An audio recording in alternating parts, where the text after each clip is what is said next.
नमस्कार मु समीर महापात्र युग्म संपादक ओडिशा नाट्य संघ। आज जटणी रे जो साधारण परिषद बैठक है ओडिशा नाट्य संघर बहुत सुंदर लगिला। सारा ओडिशारू सब कलाकार माने एक जगार रहिले एवं जटणीर जो आयोजक बंधु विप्लव शतपथी बंधु एवं तांकर उत्तराणी क्लब रो समस्त सभ्या बहुत परिश्रम करछथि। आमे पहुँचवा ठारू आरंभ करी जीवा पर्यंत तांकर आतिथ्य बहुत भल थिला। तांकर समस्त सभ्या तांकर उत्तराणी क्लब रो समस्त मेंबर मान को बहुत बहुत धन्यवाद।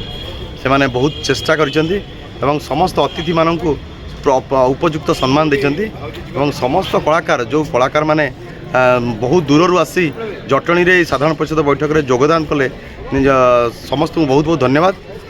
से माने आसिले एवं ओडिशार नाटक को ओडिया नाटक को केमिति आगु निया जीवो ता पई आलोचना कले एवं मुख्य कथा जे हमर नुआ 25 टी टीम ओडिशा नाट्य संघ रे जोग देले।